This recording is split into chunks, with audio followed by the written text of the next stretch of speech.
Cuando Elena empujó la pesada puerta de madera carcomida de aquella casa abandonada, el chirrido agudo de los goznes oxidados pareció un grito de advertencia que rasgó el silencio sepulcral de la calle polvorienta. No era solo una casa en ruinas lo que estaba aceptando, sino el último refugio que sus últimos $100, guardados con sudor y lágrimas en el fondo de su zapato roto, le habían permitido comprar en un acto de fe desesperada. Con su vientre de 7 meses, pesándole como si cargara todo el dolor del mundo, la joven viuda sintió cómo el aire viciado de polvo y olvido la envolvía, recordándole que ya no tenía una mansión, ni sirvientes, ni el apellido que una vez creyó que la protegería. Sus manos, antes suaves y ahora marcadas por la costura incesante, temblaban mientras sostendría la llave oxidada que el padre Julián le había entregado con una mirada cargada de una compasión que ella apenas podía soportar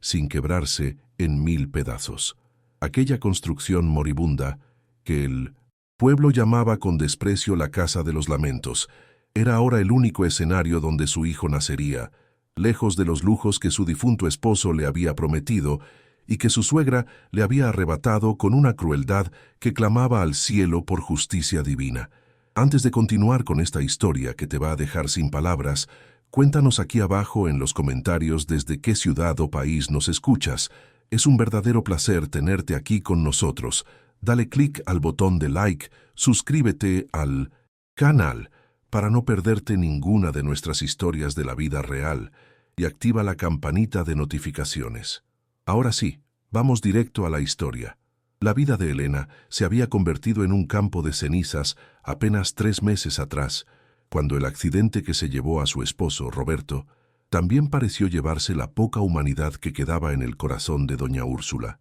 Recordaba con una nitidez dolorosa el frío de la mañana del entierro, cuando el olor de las coronas de flores blancas se mezclaba con el aroma del incienso y el perfume costoso de su suegra, quien ni siquiera se dignó a mirarla durante la ceremonia. Elena, vestida con un luto que parecía pesarle más que el propio embarazo, se vio rodeada de una familia política que la miraba con un desprecio mal disimulado, como si su mera presencia manchara el linaje de los ricos hoteleros de San Judas. No importaba que ella hubiera amado a Roberto con una entrega absoluta, ni que llevara en su vientre al heredero legítimo de mismas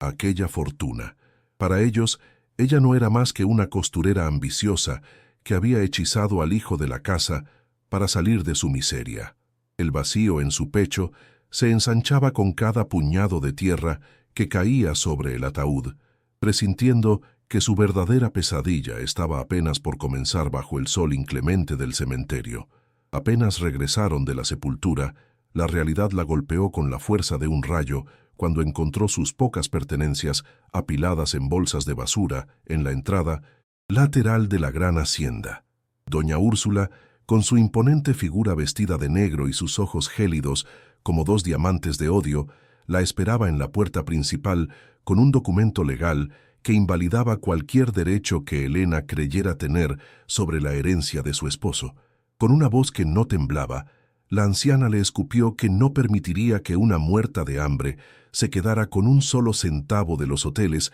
que tanto esfuerzo le habían costado construir a su familia. Le quitó incluso el anillo de bodas, alegando que era una joya familiar demasiado valiosa para estar en manos de alguien de su clase, mientras los guardaespaldas la empujaban hacia el camino de tierra sin importarles su estado. Elena caminó kilómetros bajo el sol abrasador, sintiendo cómo el sudor le bajaba por la espalda y cómo sus pies se hinchaban dentro de sus zapatos gastados, mientras las lágrimas le nublaban la vista. El hambre comenzó a ser una compañera constante y cruel, un dolor sordo en la boca del estómago que solo se comparaba con la angustia de no saber dónde pasaría la siguiente noche. Durante semanas, Elena durmió en el suelo de una pequeña capilla, alimentándose de las limosnas de pan duro que los fieles dejaban a la entrada, mientras protegía su vientre con sus brazos como si fuera el último tesoro sobre la tierra. Cada noche, bajo la luz mortecina de una vela consumida, le pedía a la Virgencita que no la abandonara, que le diera la fuerza para sobrevivir, aunque fuera un día más, por el bien del pequeño que pateaba con fuerza en su interior. Sus manos, calejadas por los hilos y las agujas con las que intentaba ganar algunos pesos arreglando ropa vieja para los campesinos, sangraban a menudo por el frío de la madrugada que se filtraba por las grietas de la iglesia. A pesar de la debilidad extrema que sentía, su postura se mantenía digna, rechazando la compasión que nacía de la lástima y buscando desesperadamente una oportunidad para reconstruir su vida desde los escombros de su propia tragedia personal. Fue el padre Julián quien, conmovido por la fe inquebrantable de aquella mujer que nunca se quejaba, le habló de la pequeña propiedad que el municipio planeaba subastar por una deuda de impuestos insignificante pero impagable para cualquier humilde. Era una casa que nadie quería, un lugar marcado por leyendas de desgracia y abandono que alejaban a los curiosos, pero que representaba la única posibilidad de tener un techo propio para Elena. El sacerdote le explicó que, debido al estado ruinoso de la construcción, el precio se había fijado en apenas $100, una cantidad que para Elena era una fortuna inalcanzable en su situación actual. Sin embargo, ella recordó los billetes que había logrado esconder dentro de su zapato antes de ser expulsada de la hacienda, ahorros que Roberto le había dado en secreto para cualquier emergencia que pudiera surgir durante su embarazo. Con el corazón latiendo con una esperanza frágil,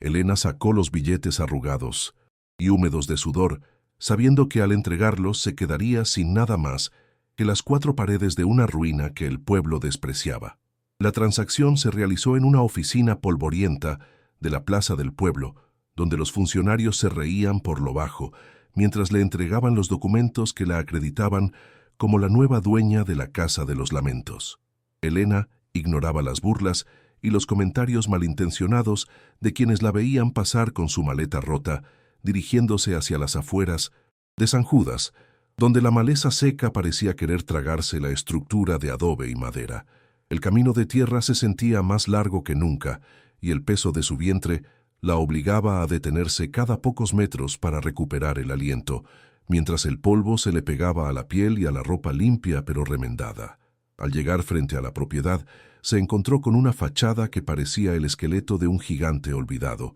con las ventanas rotas como ojos vacíos que la observaban con una tristeza que espejaba la suya propia. Pero Elena no sintió miedo, sino una conexión profunda con aquel lugar que, al igual que ella, había sido desechado por el mundo por no tener belleza ni valor aparente ante los ojos de los poderosos. Mientras luchaba por abrir la puerta principal, escuchó el sonido de un motor potente que se acercaba, levantando una nube de polvo que oscureció momentáneamente el sol del atardecer. Era la enorme camioneta de doña Úrsula, quien no había podido resistir la tentación de presenciar la humillación final de la mujer que se había atrevido a entrar en su familia. La anciana bajó la ventanilla eléctrica y, con una sonrisa de escarnio que le deformaba el rostro, le gritó que aquel muladar era exactamente lo que una muerta de hambre como ella se merecía para criar a su bastardo. Le advirtió que no se hiciera ilusiones,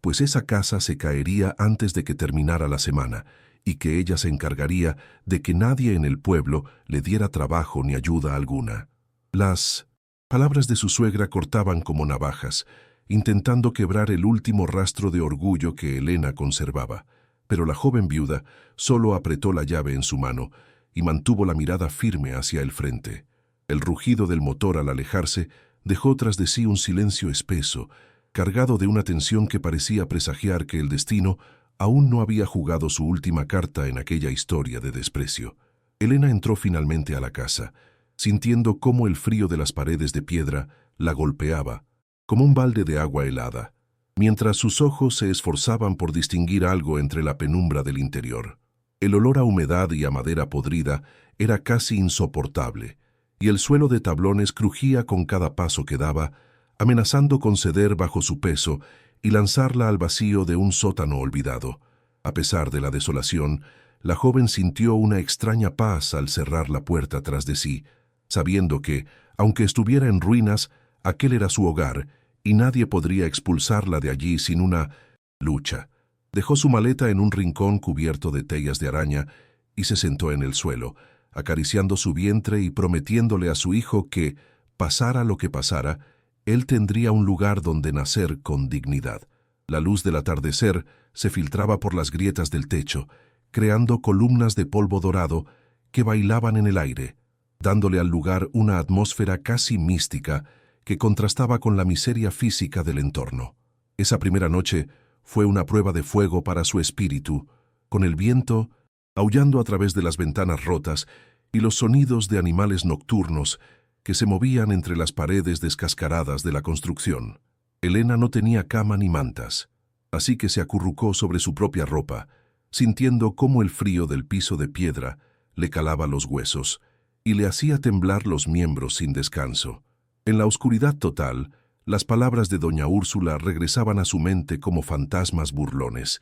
intentando convencerla de que su suegra tenía razón y que su destino era morir en la indigencia más absoluta. Rezó el rosario con sus dedos entumecidos, repitiendo cada Ave María como si fuera un ancla que la mantenía unida a la cordura en medio de la tormenta emocional que la azotaba. Su fe era lo único que el dinero de los hoteleros no había podido comprar ni destruir, y se aferraba a ella con la ferocidad de quien no tiene nada más que perder en la vida. Al amanecer, la luz del sol reveló la magnitud del trabajo que tenía por delante: capas de polvo de décadas, muebles destrozados que parecían esqueletos, y una cocina donde el óxido lo cubría absolutamente todo. Elena se levantó con dolor en cada músculo de su cuerpo, pero con una determinación que la sorprendió incluso a ella misma, y comenzó a limpiar con un trozo de tela vieja y un poco de agua que había recoledado de la lluvia. Cada movimiento le costaba un esfuerzo titánico debido a su avanzado embarazo, pero se negaba a descansar, movida por una necesidad visceral de transformar aquel lugar en un refugio digno para su pequeño. Mientras quitaba las telarañas de un rincón oscuro de la sala principal, notó algo que no había visto la noche anterior: una pequeña repisa de madera incrustada en la pared de adobe, casi oculta por la suciedad acumulada. Con el corazón latiendo con una curiosidad repentina, se acercó al objeto, sintiendo que aquel rincón guardaba algo que el tiempo y el abandono no habían logrado borrar del todo en la casa de los lamentos. Lo que encontró en aquella repisa no fue oro ni joyas, sino una figura de la Virgen María tallada en madera, cuya pintura estaba casi desaparecida, pero cuyos ojos conservaban una expresión de serenidad infinita. La imagen estaba cubierta por una capa tan gruesa de polvo que parecía parte de la pared misma, pero al tocarla, Elena sintió una calidez inexplicable que le recorrió las manos y le devolvió la esperanza que creía perdida. Era una señal, un mensaje silencioso de que no estaba sola en aquella batalla contra la injusticia y la soberbia de quienes la habían expulsado de su hogar. Se arrodilló frente a la pequeña figura, llorando por primera vez desde la muerte de Roberto, pero no eran lágrimas de amargura, sino de un alivio profundo que le lavaba el alma atribulada. Sabía que la Virgencita la había estado esperando en aquel lugar, y que esa casa en ruinas escondía mucho más que paredes viejas y recuerdos olvidados por el pueblo de San Judas. Elena decidió que su primera tarea real sería limpiar y honrar aquella imagen, pues sentía que la protección de su hijo dependía de la gratitud que mostrara hacia lo sagrado. Mientras usaba el poco jabón que le quedaba para lavar la madera tallada, notó que la figura de la Virgen no estaba pegada a la repisa, sino que parecía encajar en una ranura específica de la piedra de la pared. Al intentar moverla con cuidado para limpiar detrás de ella, escuchó un clic metálico, un sonido seco que resonó en toda la estancia vacía y que la hizo saltar hacia atrás por la sorpresa. La pared, de adobe, que parecía sólida y antigua, comenzó a mostrar una línea casi imperceptible, como si una pequeña puerta secreta estuviera a punto de revelarse ante sus ojos incrédulos. Elena contuvo el aliento, con las manos apoyadas en su vientre, preguntándose si estaba a punto de descubrir la razón por la cual aquella casa había sido llamada la Casa de los Lamentos durante tantas generaciones. La pequeña sección de la pared de adobe cedió con una lentitud exasperante, liberando una nube de polvo fino que obligó a Elena a cubrirse el rostro con el antebrazo mientras su corazón golpeaba con violencia contra sus costillas. Detrás de la imagen de la Virgen, Un nicho perfectamente oculto se reveló ante sus ojos, resguardando una caja de hierro pesado que parecía haber estado esperando por décadas a que unas manos dignas la reclamaran del olvido. El metal estaba cubierto de una pátina de óxido rojizo que recordaba a la sangre seca, pero los relieves de la cerradura indicaban que lo que había dentro era de un valor incalculable para su antiguo dueño. Elena sintió que el aire se volvía más denso en la habitación, como si el espíritu del difunto patrón que alguna vez habitó aquellas paredes estuviera presente, observando cada uno de sus movimientos con una aprobación silenciosa. Sus dedos temblorosos rozaron la superficie fría del cofre, y un escalofrío eléctrico recorrió su espina dorsal, confirmándole que su suerte estaba a punto de cambiar para siempre en aquel pueblo que tanto la había despreciado. Para Elena, cada centímetro de aquella casa ahora cobraba un significado distinto, dejando de ser una ruina para convertirse en un mapa lleno de acertijos y memorias que susurraban desde las sombras de las esquinas. Antes de intentar abrir la caja, decidió que debía asegurar el lugar, pues sabía que en un pueblo tan pequeño como San Judas, las paredes tenían oídos y la envidia corría más rápido que el agua del río. Con un esfuerzo sobrehumano, arrastró un viejo ropero de 1900 en madera pesada para bloquear la vista desde la ventana rota, sintiendo cómo sus músculos protestaban y cómo el sudor le empapaba la frente. El silencio de la tarde se sentía opresor, interrumpido solo por el graznido lejano de un cuervo y el latido desbocado de su propio pecho que parecía querer salirse de su sitio. Cada rincón oscuro de la estancia parecía observarla, y el olor a tierra mojada y a metal antiguo se hizo más intenso, envolviéndola en una atmósfera de misterio que le erizaba la piel de los brazos. Mientras buscaba algo con qué forzar la cerradura del cofre, Elena comenzó a explorar el resto de la habitación con una linterna de aceite casi vacía que había encontrado en la cocina abandonada. Sus pasos resonaban sobre los tablones sueltos, creando ecos que parecían voces de otros tiempos que la guiaban hacia los secretos enterrados bajo capas de polvo y telarañas espesas. Encontró un viejo baúl de cuero podrido que contenía cartas amarillentas por el tiempo, escritas con una caligrafía elegante que hablaba de amores prohibidos y de una fortuna que fue escondida para protegerla de la codicia de hombres sin escrúpulos. Al leer algunos fragmentos, la joven viuda sintió que su propia historia de dolor se entrelazaba con la de los antiguos habitantes de la Casa de los Lamentos, dándole un propósito mayor que la simple supervivencia. La luz vacilante de la llama proyectaba sombras alargadas sobre las paredes descascaradas, transformando la realidad en un escenario onírico, donde la frontera entre el pasado y el presente parecía desdibujarse por completo ante sus ojos. Cada objeto que tocaba parecía contarle una microhistoria de sacrificio y fe, desde una pequeña medalla de plata ennegrecida hasta un zapato de niño que yacía olvidado bajo una pila de periódicos de hace 50 años. Elena se sentía como una intrusa en un santuario de memorias, pero al mismo tiempo percibía una calidez que la reconfortaba, como si la casa misma la estuviera abrazando, después de haber sido maltratada por doña Úrsula. Sus manos, marcadas por el trabajo duro y el frío de la indigencia, acariciaban las superficies ásperas con una ternura que solo alguien que lo ha perdido todo puede sentir por lo que otros consideran basura. El frío de la piedra se filtraba a través de las suelas de sus zapatos, pero ella ya no sentía el desamparo de la primera noche, sino una curiosidad ardiente que le daba fuerzas para ignorar el cansancio extremo. El destino la había traído hasta aquí con sus últimos $100, y ahora comprendía que aquella herencia maldita era en realidad una bendición disfrazada de ruina por la mano de Dios. Regresó al nicho secreto con un clavo largo y oxidado que había arrancado de una de las vigas del techo, decidida a descubrir el contenido de la caja que la Virgen María le había revelado tras la pared.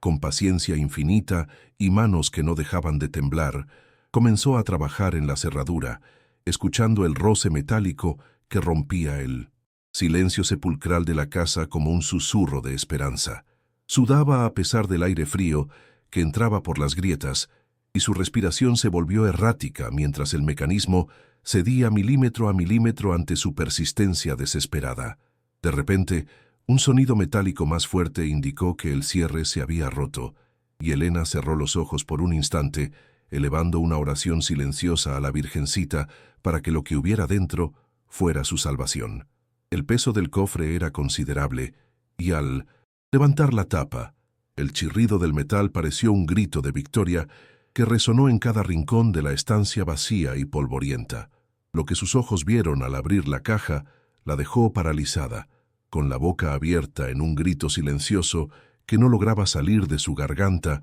apreta por la emoción y la incredulidad absoluta. Dentro, envueltas en retazos de seda vieja que se deshacían al tacto, brillaban varias monedas de oro macizo de la época de la Revolución, cuyo resplandor dorado iluminó su rostro, cansado y lleno de lágrimas. Pero lo más impactante no era el metal precioso, sino un fajo de documentos legales, sellados y firmados, que parecían ser las escrituras originales de gran parte de las tierras que rodeaban el pueblo de San Judas. Elena tomó los papeles con una reverencia casi religiosa, notando que el nombre del propietario original coincidía con el de la familia de su esposo, pero con una cláusula que cambiaba todo lo que doña Úrsula creía poseer. El olor a papel viejo y a tinta seca se mezcló con el aroma del éxito, y la joven sintió que el suelo bajo sus pies ya no era de tablones podridos, sino de tierra firme. Sus dedos recorrieron las letras elegantes de los documentos, y mientras leía, una risa nerviosa comenzó a brotar de su pecho, mezclándose con sollozos de alivio que le sacudían todo el cuerpo. Aquellos papeles probaban que la hacienda de doña Úrsula había sido construida sobre un engaño legal, y que la verdadera propiedad pertenecía a los herederos de una rama de la familia que había sido injustamente borrada de la historia. Ella, como viuda de Roberto y madre del hijo que llevaba en sus entrañas, era la legítima dueña de gran parte de la fortuna que su suegra ostentaba con tanta soberbia y crueldad. El oro era solo la herramienta inmediata para sobrevivir, pero aquellos documentos eran el arma letal que le permitiría reclamar la justicia que el cielo le había prometido en sus noches de oración. Se sintió pequeña frente a la magnitud del descubrimiento, pero al mismo tiempo una fuerza nueva,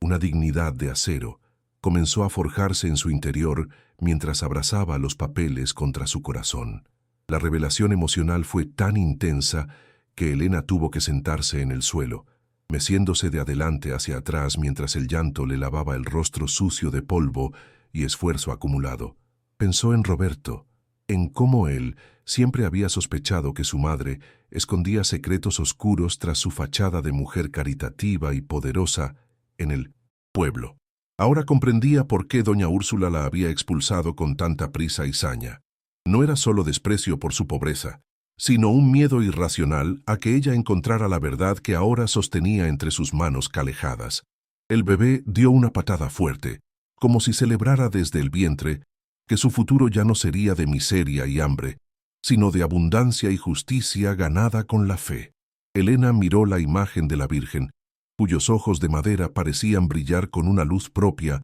en medio de la penumbra de la habitación, confirmándole que el milagro apenas estaba comenzando a manifestarse. Con una lucidez que solo da la necesidad extrema, Elena comprendió que no podía revelar su descubrimiento a nadie todavía, pues el poder de doña Úrsula en San Judas era absoluto y peligroso. Debía actuar con la astucia de una serpiente y la mansedumbre de una paloma, guardando el secreto en lo más profundo de su alma hasta que llegara el momento oportuno de atacar. Con cuidado reverencial, volvió a colocar los documentos y el oro dentro de la caja de hierro, cerrándola con el mismo clavo que había usado para abrirla. Escondió el cofre nuevamente en el nicho de la pared y colocó la imagen de la Virgen en su lugar, asegurándose de que nadie pudiera notar que el altar había sido movido recientemente. Sus manos ya no temblaban de miedo, sino de una determinación fría y calculadora que la transformaba de víctima en una estratega que lucharía por el legado de su hijo. La casa de los lamentos ya no era una tumba, sino el fuerte desde donde planeaba recuperar todo lo que le habían arrebatado. Pasó el resto de la tarde limpiando la casa con una energía renovada. borrando cualquier rastro de su hallazgo y preparando el lugar para que pareciera que solo intentaba sobrevivir humildemente. Cada vez que pasaba frente al nicho secreto, sentía una descarga de adrenalina que le recordaba que poseía el poder de destruir el imperio de su suegra con solo unas cuantas firmas y testigos. El sol comenzó a ocultarse tras las montañas de la sierra, tiñendo el cielo de un rojo intenso que parecía el reflejo de la rabia contenida que Elena había guardado durante meses de humillaciones constantes. Sabía que doña Úrsula no tardaría en enviar a alguien para vigilarla o para presionarla a abandonar la propiedad, pues la maldad de la anciana no conocía límites cuando se trataba de asegurar su dominio. Pero esta vez, Elena la estaría esperando, no como la mujer rota que fue expulsada de la hacienda, sino como la guardiana de un secreto que haría temblar los cimientos de San Judas. La noche cayó sobre el pueblo polvoriento, pero Elena no encendió ninguna luz, prefiriendo quedarse en la oscuridad para agudizar sus sentidos y detectar cualquier movimiento sospechoso en los alrededores de su casa. El silencio era su aliado, y cada crujido de la madera era procesado por su mente como una señal de advertencia que la mantenía alerta y vigilante. Pensó en el padre Julián y en si él sabría lo que aquella casa escondía, o si su entrega de la llave había sido simplemente un acto de caridad guiado por la mano invisible del destino. Sea como fuera, ella era ahora la dueña de una verdad que quemaba como el fuego y que exigía una reparación histórica para todos aquellos que habían sido pisoteados por la soberbia de los ricos.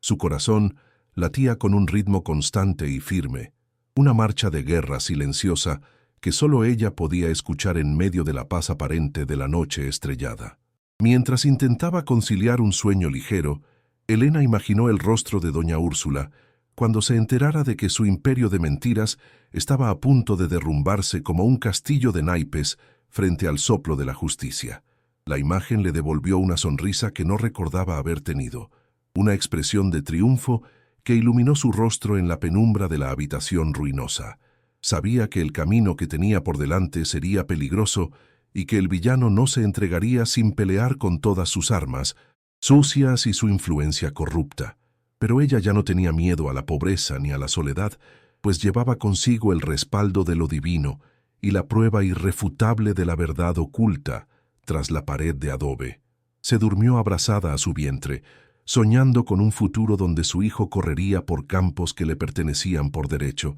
bajo la protección de una madre que aprendió a convertir su dolor en el arma más poderosa del mundo. Al alba, un sonido extraño en el camino de tierra la despertó de golpe, haciéndola saltar de su lecho improvisado, con los sentidos en alerta máxima y el corazón acelerado. Era el sonido de caballos y de voces masculinas que se acercaban con una intención que no parecía ser la de una visita amistosa de vecinos curiosos. Elena se asomó por una de las grietas de la ventana, viendo cómo 3 hombres armados se detenían frente a su puerta, bajo las órdenes de un capataz que reconoció como el hombre de confianza de su suegra. La amenaza que había presentido comenzaba a materializarse mucho antes de lo que esperaba, y supo que el tiempo de las oraciones silenciosas debía dar paso a la acción defensiva para proteger su tesoro. El gancho de la sospecha ya se había clavado en el corazón de la malvada Úrsula, y ahora comenzaría la verdadera escalada de una guerra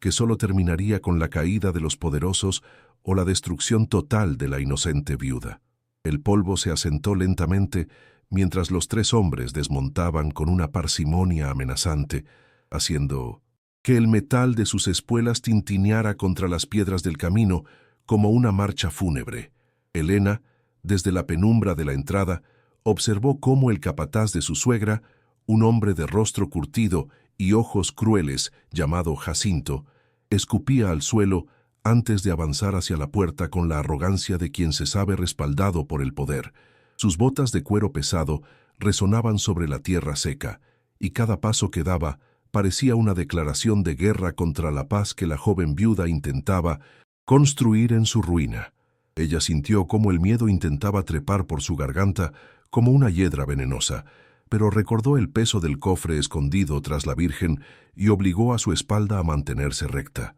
Sabía que estos buitres no venían por caridad, sino a oler la sangre de una mujer que, según ellos, no tenía voz ni defensa frente a la voluntad de la patrona de la hacienda. Los hombres comenzaron a rodear la casa con movimientos calculados, asomándose por las ventanas rotas y murmurando comentarios cargados de una burla que helaba la sangre. Jacinto se detuvo frente a Elena, clavando su mirada de acero en el vientre prominente de la joven, y con una voz ronca le preguntó qué hacía una mujer sola en un lugar que pronto sería demolido por órdenes superiores. Le recordó con una sonrisa cínica que doña Úrsula tenía planes para esos terrenos y que su presencia allí era un estorbo que no sería tolerado por mucho tiempo en el pueblo de San Judas. Elena pudo notar cómo los hombres de 1900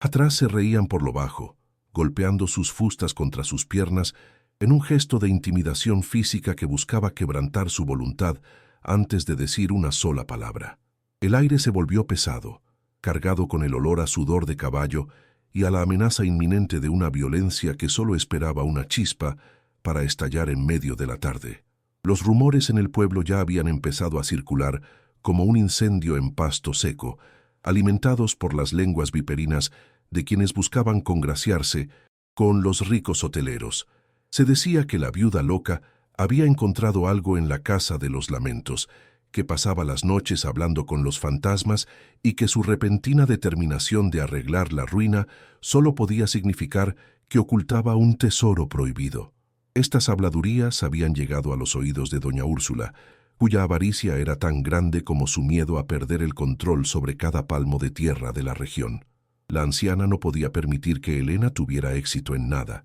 pues cada paso que la joven daba hacia la independencia era una bofetada a su soberbia y un riesgo para sus secretos oscuros. Por eso había enviado a sus perros de caza para marcar el territorio y recordarle a la intrusa que en San Judas no se movía una hoja sin el permiso de la dueña de la hacienda. De repente, el sonido de un motor de alta gama interrumpió la confrontación, y la camioneta negra de doña Úrsula apareció en el camino, deteniéndose justo detrás de los caballos con una elegancia depredadora. La puerta se abrió y la anciana descendió con su vestido de seda negro impecable, contrastando violentamente con la miseria de la casa de adobe y la ropa gastada de Elena. Caminó con paso firme, ignorando el polvo que ensuciaba sus zapatos costosos, y se detuvo a pocos metros de su nuera, con una expresión de asco que no se molestó en ocultar ante sus hombres.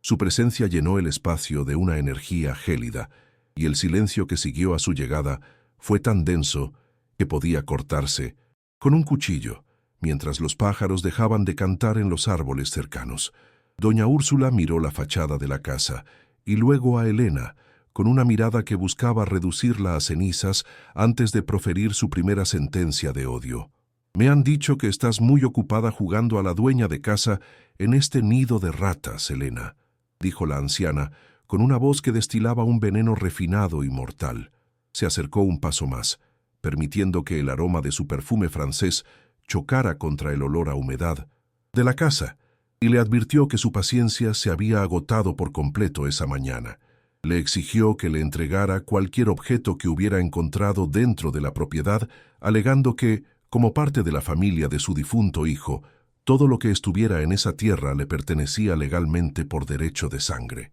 Sus ojos brillaban con una codicia febril mientras escaneaba el interior de la casa a través de la puerta abierta, sospechando que Elena ya había descubierto el secreto que ella misma había buscado durante años sin éxito alguno. La tensión alcanzó su punto máximo cuando doña Úrsula levantó su bastón de plata, señalando el pecho de la viuda como si fuera a atravesarla con su desprecio infinito. Pero antes de ver cómo ella enfrentó a este desgraciado y lo que hizo para defenderse, quiero pedirte algo muy importante. Si te gustan las historias de justicia verdadera, esas donde el bien siempre triunfa sobre el mal, por favor suscríbete al canal y activa las notificaciones, para no perderte ningún capítulo de estas historias que te tocan el alma. Créeme que lo que viene a continuación te va a dejar completamente impactado. Vamos a seguir con la historia. Elena sintió que el aire le faltaba, pero se aferró al marco de la puerta con tanta fuerza que sus nudillos se pusieron blancos, negándose a ceder ni un milímetro ante la intimidación de la mujer que la había dejado en la calle. Con una voz que nació de lo más profundo de su dignidad herida, le respondió que la casa había sido comprada legalmente con su propio dinero y que nada de lo que hubiera dentro le pertenecía a la hacienda. Doña Úrsula soltó una carcajada seca que sonó como el crujir de ramas muertas y le dio un ultimátum que hizo temblar el corazón de la joven viuda. Tenía exactamente 3 días para abandonar la propiedad por las buenas. Si al amanecer del 4.º día seguía allí, la anciana se encargaría de que la justicia del pueblo, que ella misma controlaba con su dinero, la sacara por la fuerza y la enviara a la cárcel por invasión. El velado peligro contra el bebé que Elena llevaba en el vientre fue el golpe más bajo, dejando a la joven paralizada por un momento de terror absoluto. La anciana se dio la vuelta sin esperar respuesta, ordenando a sus hombres que se quedaran vigilando los alrededores para asegurarse de que Elena no intentara sacar nada de la casa durante la noche. Jacinto y sus secuaces se instalaron cerca del camino, encendiendo una pequeña fogata que proyectaba sombras amenazantes sobre las paredes de la Casa de los Lamentos, convirtiéndola en una prisión de adobe y miedo. Elena entró y cerró la puerta, sintiendo cómo el pánico empezaba a nublar su juicio mientras escuchaba las risas de los hombres afuera y el sonido de sus espuelas. Estaba sola, sitiada y con el tiempo corriendo en su contra, sabiendo que doña Úrsula no dudaría en cumplir su promesa de destruirla por completo con tal de obtener lo que quería. Las lágrimas de rabia contenida mojaron su rostro mientras miraba hacia el rincón donde la Virgen María permanecía en silencio, preguntándose si el milagro sería suficiente para enfrentar a un monstruo tan poderoso. Durante la primera noche del ultimátum, Elena no pudo pegar el ojo, atormentada por la imagen de sus hijos naciendo en una celda fría o siendo arrebatados por la influencia de su suegra. Intentó negociar mentalmente, pensando en ofrecerle el oro a cambio de que la dejaran en paz, pero pronto comprendió que para una mujer como Úrsula, el dinero nunca era suficiente cuando se trataba de saciar su sed de dominio. Cada vez que se acercaba a la ventana, veía el resplandor del fuego de los guardias, recordándole que era una prisionera en su propio hogar y que cualquier movimiento en falso sería reportado de inmediato a la hacienda. La sensación de asfixia se volvió física y el dolor de espalda por el embarazo se intensificó debido a la tensión constante que mantenía sus músculos rígidos como piedras. Se sintió pequeña, insignificante y vulnerable, una hormiga frente al paso de un gigante que estaba decidido a aplastarla sin el más mínimo remordimiento moral por su estado.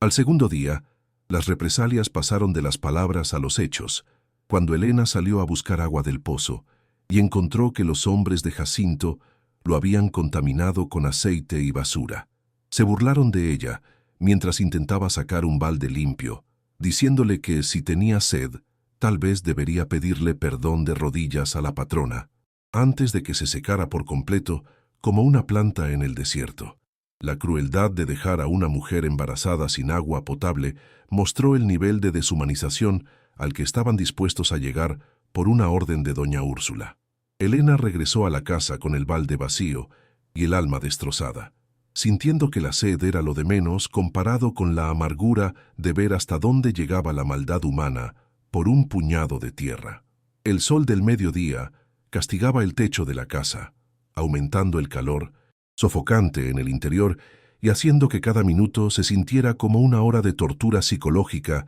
para la joven viuda. Por la tarde, la situación empeoró cuando Jacinto, aburrido de esperar, decidió lanzar piedras contra las pocas ventanas que aún conservaban vidrios, rompiéndolos con estrépito y llenando el suelo de astillas peligrosas. Elena tuvo que refugiarse en el rincón más oscuro de la habitación principal, cubriendo su vientre con una manta vieja para proteger al bebé de cualquier impacto que pudiera atravesar las aberturas de la casa. Los gritos de los hombres desde afuera eran una mezcla de insultos y amenazas que buscaban quebrar sus nervios, llamándola muerta de hambre y prometiéndole que la noche del tercer día sería la última que pasaría bajo un techo. La joven sentía que el mundo se cerraba sobre ella, y la desesperación empezó a ganarle terreno a la fe que la había mantenido en pie hasta ese momento de oscuridad total. No podía comer, no podía beber, y el miedo la paralizaba,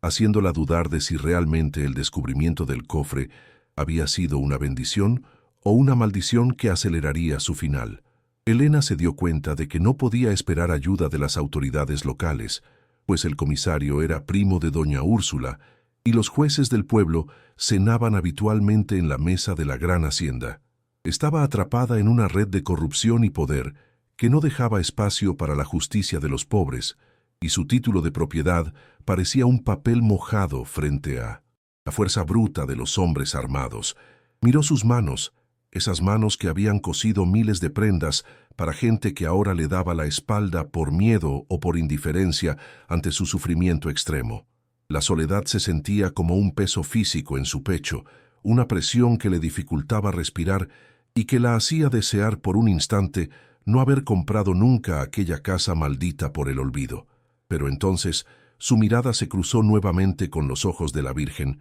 y una chispa de rebeldía comenzó a arder en medio de las cenizas de su esperanza, recordándole que quien tiene la verdad no necesita ejércitos para ganar la guerra. La escalada de violencia llegó a su punto más crítico cuando, al caer la noche del segundo día, los hombres prendieron fuego a la maleza seca que rodeaba la casa, creando un círculo de llamas que amenazaba con alcanzar las vigas de madera. Elena corrió hacia la puerta con un balde de arena, intentando apagar las brasas que volaban hacia el techo, mientras Jacinto reía desde la distancia, asegurándole que era solo un ensayo para lo que vendría si no se iba. El humo comenzó a filtrarse por las grietas, irritándole los ojos y los pulmones, y por un momento la joven pensó que moriría allí mismo, consumida por el odio de una familia que ella solo había querido amar. La imagen de doña Úrsula, sentada en su mansión mientras ordenaba su destrucción,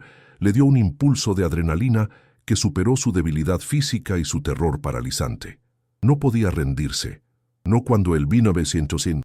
legado de su hijo estaba escondido a pocos metros de donde ella luchaba por respirar en medio del humo asfixiante. Terminó la noche agotada, sentada en el suelo con la espalda apoyada en el nicho secreto, sintiendo el calor residual del incendio que los hombres finalmente habían apagado, para no destruir la evidencia que buscaban. Sabía que el tercer día sería el definitivo, el momento en que doña Úrsula vendría personalmente a ejecutar su sentencia o a negociar desde una posición de fuerza, absoluta y despiadada. Elena cerró los ojos y buscó una solución en los rincones de su mente, repasando cada palabra de los documentos legales que había leído y tratando de encontrar una salida a ese laberinto de injusticia. Sabía que necesitaba un aliado, alguien que no pudiera ser comprado por el oro de los hoteleros y que tuviera el valor de enfrentarse al poder establecido en San Judas. La sombra de una idea comenzó a formarse en su espíritu, una estrategia desesperada que requería que ella fuera más audaz de lo que jamás había imaginado ser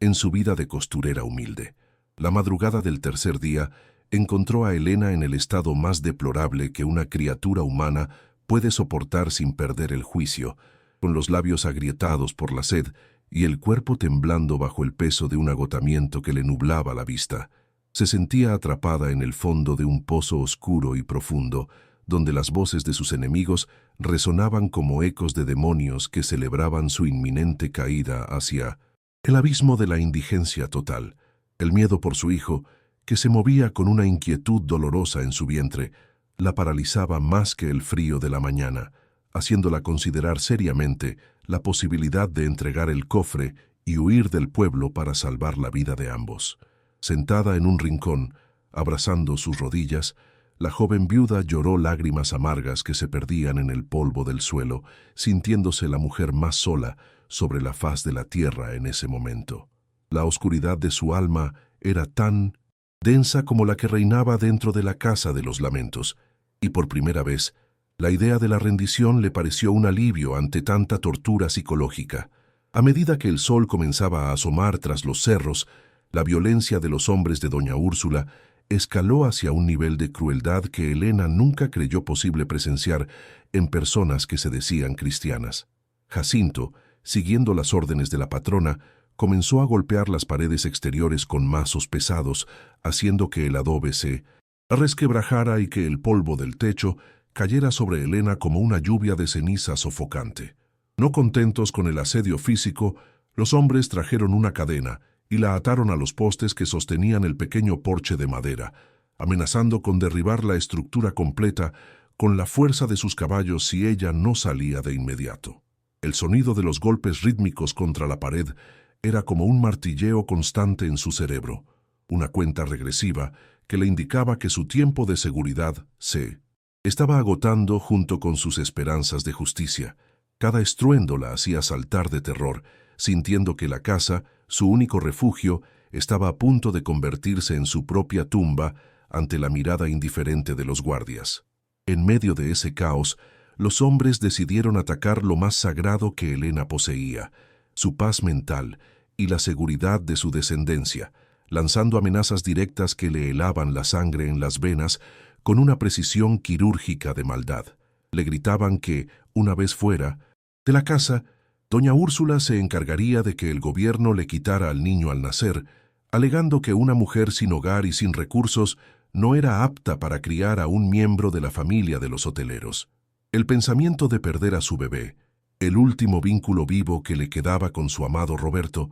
fue como una puñalada de fuego que atravesó su corazón y la hizo caer de rodillas en medio de la habitación. El aire se sentía más escaso, cargado con el humo de una fogata que los hombres habían encendido cerca de la entrada principal para que el humo entrara por las grietas y la asfixiara lentamente. Era una tortura lenta, diseñada para quebrar su espíritu antes de que llegara el clímax final de la confrontación planeada por la suegra. Elena buscó desesperadamente una señal, una brizna de esperanza en medio de aquel infierno, y sus ojos se posaron en la pequeña imagen de la Virgen que aún permanecía firme en su repisa a pesar de los temblores de la casa. Se arrastró hacia el altar, improvisado, con las manos sangrando por las astillas de madera y la cara sucia de hollín, y comenzó una oración desesperada que no pedía dinero, sino la claridad para saber cómo luchar. En el silencio místico de su comunicación espiritual,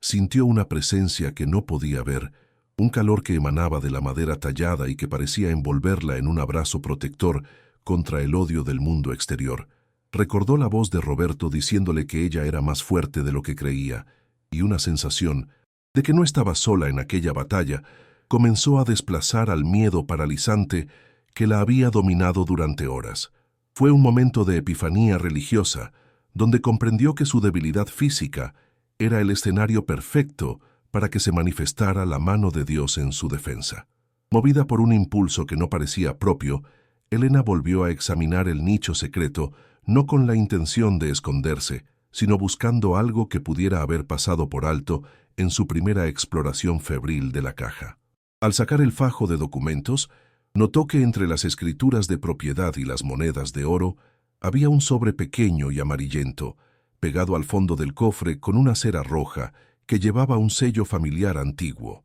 Con dedos temblorosos rompió el sello y encontró una carta escrita por el difunto patrón original de la casa, dirigida a quien encontrara este tesoro en tiempos de gran necesidad y oscuridad moral. El documento no solo hablaba de la fortuna, sino que contenía una confesión detallada sobre los crímenes de doña Úrsula y las pruebas de cómo ella había falsificado las firmas de su propio hijo para despojarlo de sus bienes antes de morir. Elena sintió que el arma secreta que necesitaba acababa de ser puesta en sus manos por la providencia divina en el momento más oscuro de su existencia. Pero la carta escondía una segunda capa de seguridad que Elena tardó unos minutos en comprender, un mapa detallado que señalaba un lugar en el patio trasero donde se encontraba enterrada una grabación de audio en un viejo cilindro de cera y metal. Según el escrito, el antiguo dueño había grabado a doña Úrsula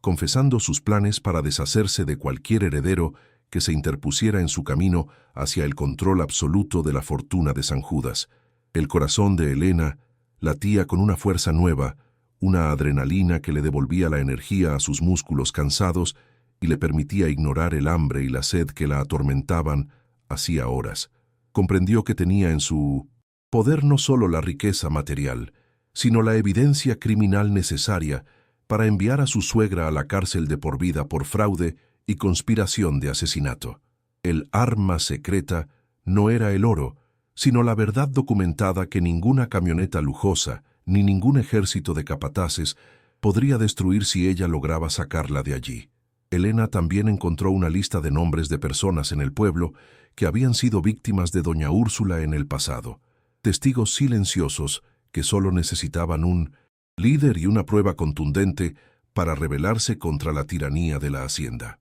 Entre esos nombres reconoció al dueño de la mercería, al viejo zapatero y a varias viudas que habían sido despojadas de sus pensiones por las maniobras legales de la anciana Hoteleras. Comprendió que su lucha ya no era solo por ella y por su hijo, sino por la dignidad de todo el pueblo de San Judas que vivía bajo el yugo de una mujer sin alma. La estrategia de defensa comenzó a tomar forma en su mente con una claridad cristalina, un plan que requería que ella aguantara un poco más hasta que el sol del cuarto día iluminara la verdad para todos. La sensación de abismo desapareció, reemplazada por una determinación de acero que la hacía sentir invulnerable frente a los mazos y las cadenas de Jacinto. Mientras planeaba sus siguientes pasos, escuchó cómo los hombres afuera comenzaban a beber y a celebrar anticipadamente su victoria, creyendo que la mujer dentro de la casa ya estaba quebrada y lista para rendirse al amanecer.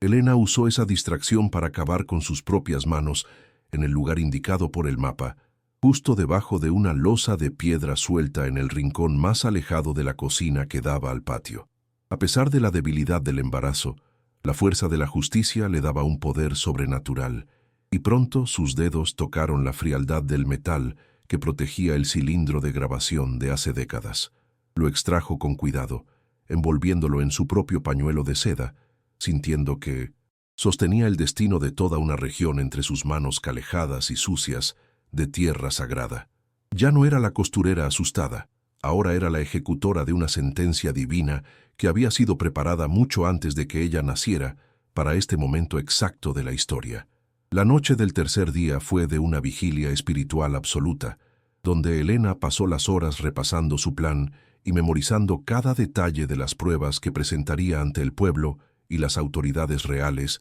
que venían de la capital. Sabía que doña Úrsula vendría al amanecer con el comisario corrupto para ejecutar el desalojo y que ese sería el escenario perfecto para la gran revelación pública que destruiría su imperio. Se preparó psicológicamente para el enfrentamiento verbal, ensayando las palabras que le diría a la mujer que había intentado robarle el futuro de su hijo con tanta saña. El miedo se había transformado en una rabia santa, una energía constructiva que la mantenía despierta y alerta, escuchando cada susurro del viento y cada movimiento de los guardias afuera de la casa de los lamentos. La Virgencita parecía sonreírle desde la penumbra, dándole la bendición final para la guerra que estallaría en cuanto los primeros rayos del sol tocaran la fachada de adobe de la propiedad.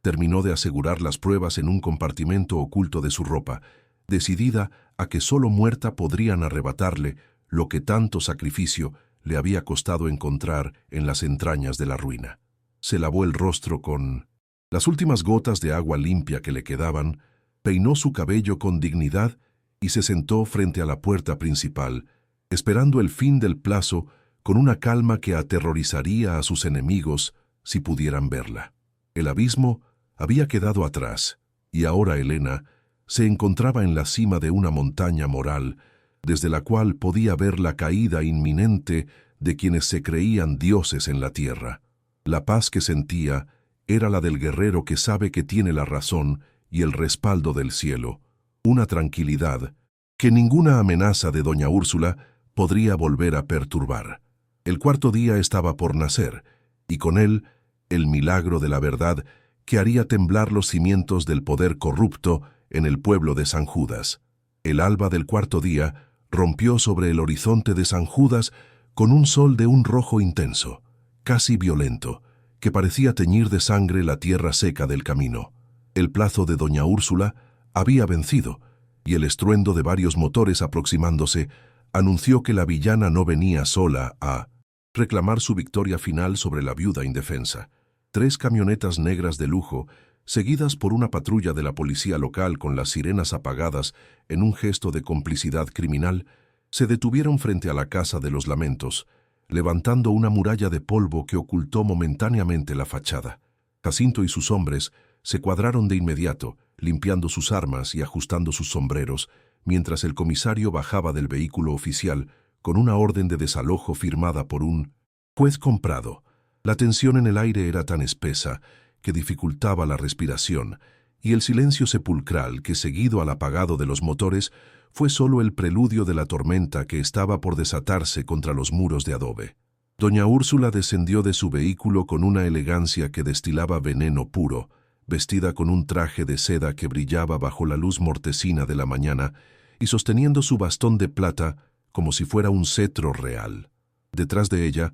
un abogado de maletín, reluciente y sonrisa ensayada, revisaba unos papeles, asegurándose de que el despojo tuviera toda la apariencia de legalidad que el dinero podía comprar en aquella región olvidada por la verdadera justicia. La anciana miró la casa con un desprecio infinito, saboreando el momento en que vería a Elena salir arrastrándose, humillada, y sin un lugar donde pasar la próxima noche con su bastardo. «Saquen a esa mujer de mi propiedad ahora mismo», ordenó con una voz gélida que no admitía réplicas, haciendo una señal al comisario para que procediera con el uso de la fuerza si era necesario. Los capataces avanzaron hacia la entrada, con las cadenas listas para derribar la puerta que tanto había resistido el asedio de los días anteriores. Pero para sorpresa de todos los presentes, la puerta no necesitó ser derribada. Se abrió lentamente desde adentro, revelando una figura que ninguno de ellos esperaba encontrar después de 3 días de asfixia y hambre. Elena salió al porche con una calma que helaba la sangre, vestida con su ropa remendada pero impecablemente limpia, y con una postura tan digna que parecía haber crecido varios centímetros durante su encierro. Ya no quedaba rastro de la mujer frágil y asustada que había sido expulsada de la hacienda meses atrás. Algo fundamental había cambiado en sus ojos, que ahora brillaban con una luz de autoridad antigua y letal. Se detuvo en el umbral, con las manos apoyadas suavemente sobre su vientre, observando a la multitud de enemigos con una serenidad que hizo que incluso Jacinto retrocediera un paso instintivamente. El silencio que se produjo fue absoluto, roto solo por el sonido del viento que soplaba a través de la maleza seca, mientras doña Úrsula fruncía el ceño ante la insolencia de aquella mirada. «No des un paso más, Úrsula», dijo Elena,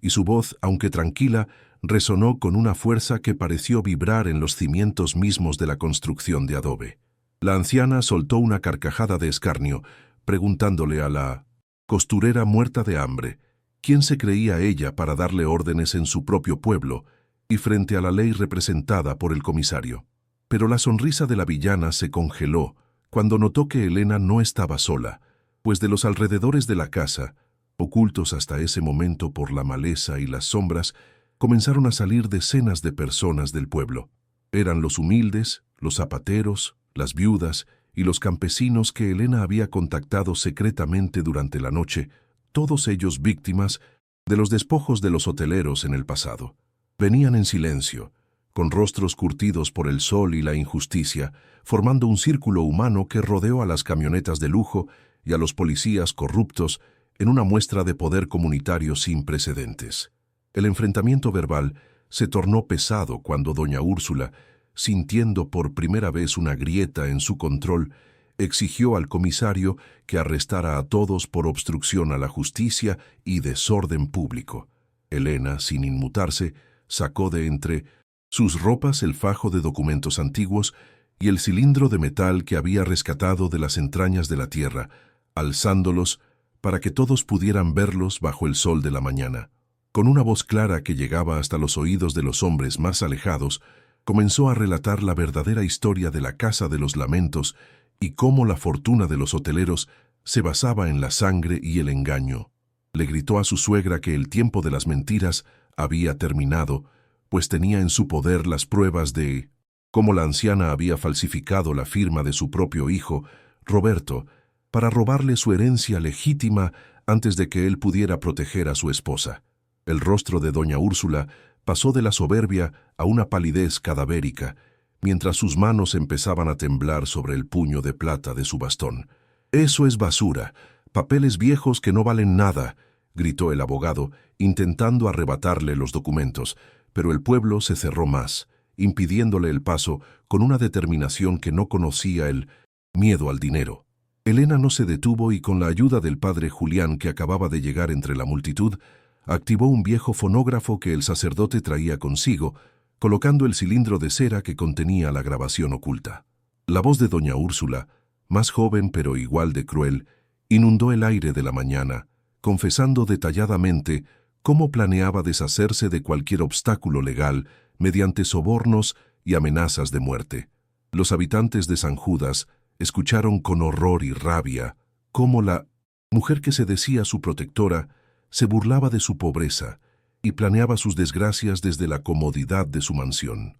El silencio que siguió a la grabación fue el de un juicio divino que ya había dictado sentencia en el corazón de cada persona presente en aquel lugar sagrado. La revelación pública fue el golpe final para el imperio de los hoteleros, pues el comisario, al ver que la evidencia era irrefutable y que el pueblo entero estaba dispuesto a lincharlo si actuaba a favor de la anciana, bajó la cabeza y ordenó a sus hombres que bajaran las armas. Elena presentó las escrituras originales ante los ancianos del pueblo, demostrando que gran parte de las tierras de la hacienda pertenecían legalmente a las familias que habían sido expulsadas décadas atrás. La humillación de doña Úrsula fue lenta y satisfactoria, viéndose rodeada de aquellos a quienes siempre llamó ratas, quienes ahora la miraban con el desprecio de quien ve a un demonio finalmente desenmascarado. La anciana intentó gritar, maldecir y amenazar, pero sus palabras ya no tenían poder. El velo del miedo se había roto para siempre en San Judas por el valor de una mujer que solo tenía $100 y una fe inquebrantable. El abogado, viendo que el barco se hundía, huyó a pie entre la maleza, abandonando a su clienta a su suerte frente a la justicia de los hombres. La caída del villano fue total cuando el padre Julián anunció que una comisión de la capital, avisada por él mediante un correo urgente, estaba en camino para intervenir las cuentas de la hacienda y arrestar a los involucrados en el fraude. Doña Úrsula cayó de rodillas sobre el polvo, el mismo polvo que ella había obligado a tragar a Elena días atrás, sintiendo cómo su mundo de seda y oro se desvanecía como un espejismo en el desierto. Sus ojos, antes gélidos, ahora estaban llenos de un pánico primario, de una incredulidad absoluta al verse derrotada por la costurera que ella creía haber destruido con su desprecio. Jacinto y los demás capataces, viendo que el dinero ya no fluiría de las manos de la patrona, montaron sus caballos y huyeron hacia la sierra, dejando a la anciana sola y desprotegida en medio de sus víctimas. La justicia divina, aunque lenta en llegar, se manifestaba con una precisión que dejaba a todos sin aliento en aquella mañana de milagros y revelaciones. Elena se acercó a la mujer que había intentado robarle el futuro y, en lugar de insultarla o golpearla, solo la miró con una compasión que fue el insulto más grande que doña Úrsula pudo recibir en su vida de soberbia. Le dijo que su hijo nacería en una casa de honor y que ella pasaría sus últimos días recordando que el mal siempre tiene un límite que la mano de Dios se encarga de marcar tarde o temprano. La anciana fue escoltada hacia la patrulla, no como una invitada de honor, sino como una criminal bajo custodia, mientras el pueblo lanzaba gritos de júbilo que hacían temblar las hojas de los árboles cercanos. La casa de los lamentos parecía brillar con una luz propia, como si el peso de los secretos hubiera sido levantado de sus muros de adobe para siempre, permitiéndole respirar nuevamente. Elena sintió que una carga inmensa se desprendía de su propio pecho, y por primera vez en meses pudo respirar hondo sin sentir el sabor amargo de la angustia y el desprecio. El enfrentamiento terminó con el sol en lo más alto, iluminando un nuevo comienzo para San Judas, donde las tierras volverían a manos de quienes las trabajaban y la verdad ya no sería un lujo para unos pocos. La multitud comenzó a dispersarse, pero muchos se acercaron a Elena para pedirle perdón por haber guardado silencio durante tanto tiempo y para ofrecerle su ayuda para reconstruir no solo su casa, sino su vida entera. Ella los recibió a todos con la misma humildad con la que había aceptado su miseria, sabiendo que la victoria no era solo suya, sino de todos los que se atrevieron a creer en el milagro de la justicia. Se quedó sola en el porche por un momento, acariciando su vientre y sintiendo la paz de quien ha ganado una guerra sin haber disparado una sola bala, solo con el poder de la palabra y la fe. El legado de Roberto estaba a salvo, y el futuro de su hijo ya no era una promesa incierta, sino una realidad forjada en el fuego de la prueba más difícil de su existencia. El destino de doña Úrsula se selló en las semanas siguientes con la misma frialdad con la que ella había despachado a los necesitados durante toda su vida de soberbia y opulencia. La mujer que antes caminaba sobre alfombras de seda y era servida por manos temblorosas, terminó sus días en una celda gris y fría de la capital, despojada de sus joyas, de su apellido y de la influencia que creía eterna. Su fortuna, amasada sobre la base de fraudes y lágrimas ajenas, fue confiscada por el Estado para indemnizar a las cientos de familias que habían sido víctimas de sus maniobras legales en San Judas y sus alrededores. Los periódicos locales, que antes le rendían pleitesía, ahora publicaban las fotos de su caída, mostrando a una anciana marchita y sola que ya no tenía a quién comprar con sus billetes. Fue una justicia poética que el pueblo celebró en silencio, recordando que el poder que nace de la maldad es como un árbol sin raíces que el viento de la verdad tarde o temprano termina por derribar. Elena, por su parte, decidió que la Casa de los Lamentos no sería más un lugar de sombras y secretos, sino el epicentro de una transformación que cambiaría el alma del pueblo, de San Judas para siempre. Con una parte del oro rescatado, que legalmente le pertenecía como heredera de la rama legítima de la familia, restauró la propiedad sin quitarle su esencia humilde, pero dotándola de una belleza acogedora. Las paredes de adobe fueron reforzadas y pintadas de un blanco purísimo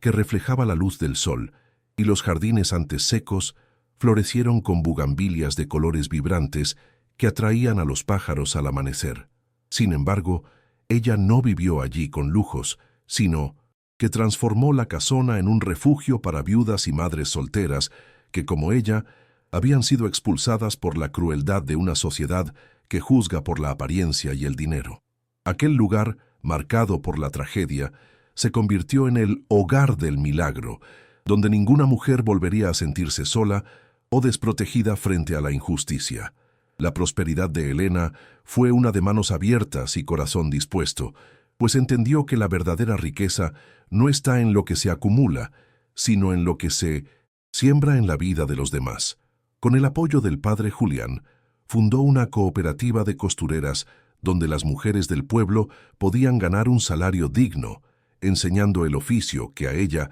le había permitido mantener su dignidad en los momentos más oscuros. Construyó además una pequeña escuela para los hijos de los campesinos, asegurándose de que el conocimiento fuera el arma que los protegiera de futuros engaños legales como los que ella tuvo que enfrentar. Elena seguía vistiendo con sencillez, caminando por las calles de tierra de San Judas con la misma postura firme y la frente en alto, pero ahora recibía el saludo respetuoso de quienes veían en ella no a una millonaria, sino a una santa de carne y hueso. Su vida era el testimonio vivo de que la humildad, cuando se une a la fe, tiene el poder de mover las montañas más pesadas del mundo. La reflexión final que dejó esta historia en el corazón de los habitantes de la región fue que el cielo nunca abandona a quien lucha con la verdad como escudo y la dignidad como bandera. El narrador de estas memorias suele contar que en las noches de luna llena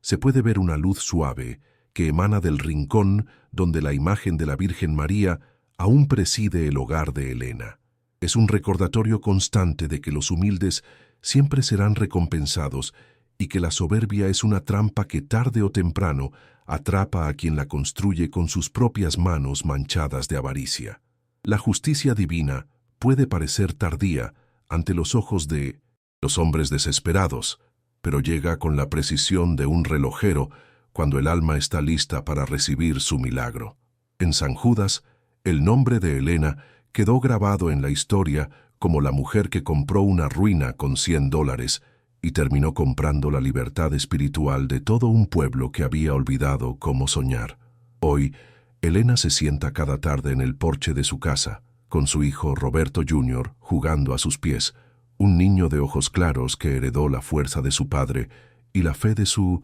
madre. Observa el horizonte con una sonrisa tranquila, sabiendo que ha cumplido con el propósito que la providencia le asignó en aquel momento de desesperación absoluta frente a la puerta de madera podrida. Sabe que la vida es un ciclo de pruebas y victorias, y que cada cicatriz en sus manos calejadas cuenta una historia de superación que vale más que todo el oro del mundo. La casa de los lamentos es ahora la casa de la esperanza, y el aroma a incienso y flores frescas llena cada habitación, donde antes reinaba el moho y el olvido de los hombres. Ella sabe en lo más profundo de su alma que el cielo nunca deja de escuchar el clamor de los justos y que, al final del camino, el bien siempre tiene la última palabra sobre el mal. Si esta historia te tocó el corazón y crees en lo más profundo de tu alma que el bien siempre triunfa sobre el mal, te pido que compartas este video con alguien que necesite escuchar este mensaje de esperanza.